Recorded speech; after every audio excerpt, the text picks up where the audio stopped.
Jangan lupa like, comment, and subscribe channel YouTube TVRI Bengkulu dan nyalakan lonceng notifikasinya.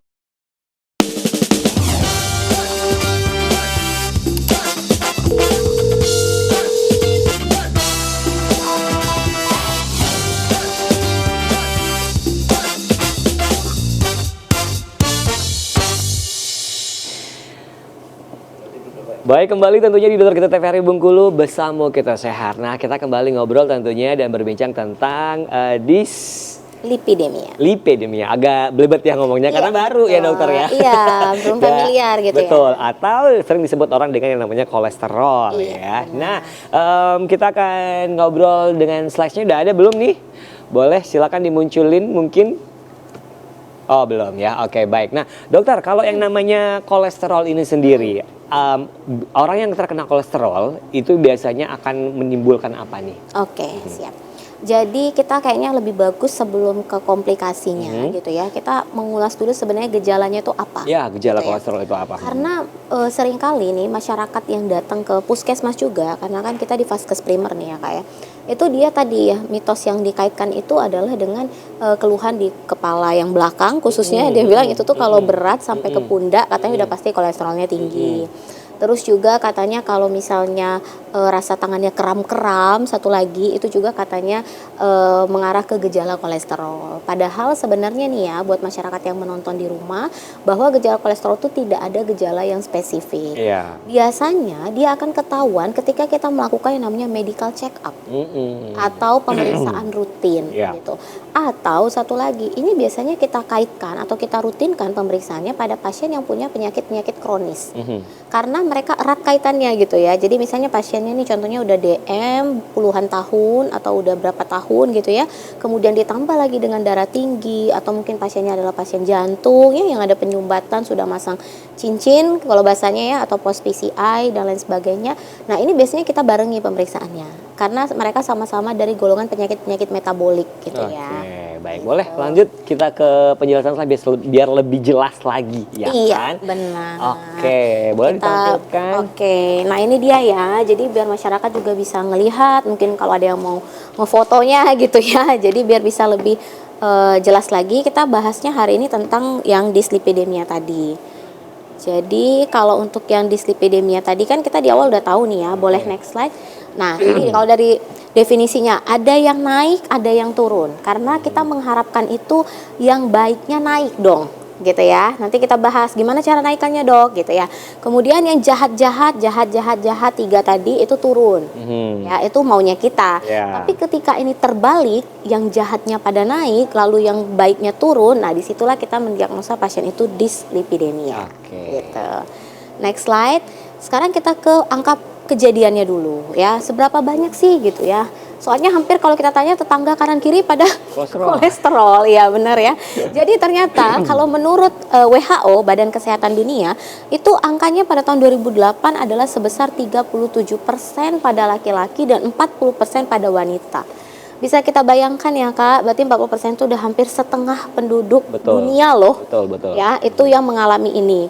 Lalu kemudian ditarik yang lebih skop yang lebih kecil itu di Indonesia, ternyata dari data Riskesdas itu tahun 2018 28,8% penduduk yang usianya di atas 15 tahun itu sudah menderita kadar kolesterol total yang tinggi atau abnormal. Artinya kalau kita lihat dari dekade kedua kehidupan sekitar 20 tahunan itu sudah punya resiko. Ini juga sering kali ya kalau anak muda zaman sekarang ini mengaitkan nggak apa-apa terabas makan apa aja sekarang kan muda. Karena kan penyakit-penyakit yang gini kan katanya untuk orang tua. Ya, jadi itu jawabannya adalah mitos ya sekarang ya. Itu nggak benar bahwa sejak dekade kedua aja nih 15 tahun ke atas kita udah punya resiko. Jadi jangan nunggu 50 tahun dulu baru diet yang benar gitu ya, baru pola hidup yang benar. Harusnya sih dari dekade kedua itu kita sudah antisipasi ya. Lalu kemudian kita next slide. Nah, faktor resikonya. Jadi kalau kita berbicara apa sih faktor resiko gitu ya. Faktor resiko itu dia tidak menjadi penyebab pasti, tetapi dia turut menopang tingginya angka kejadian dislipidemia ini. Itu yang dimaksud dengan faktor resiko ya. Nah, nanti kita itu ada beberapa yang lifestyle, artinya gaya hidup yang seharusnya bisa kita perbaiki atau bisa kita rubah. Namun ada juga beberapa yang memang tidak bisa kita otak-atik. Ya. Ya, atau disebut juga dengan faktor resiko yang tidak bisa dimodifikasi. Gitu ya. Contohnya apa nih? Kita lihat dari segi usia. Lebih dari 55 tahun. Kayaknya ini nggak bisa kita otak-atik ya, Kak. Nggak bisa dimundurin lagi umurnya gitu ya. Untuk tarik lagi ke 17 tahun nggak mungkin gitu ya.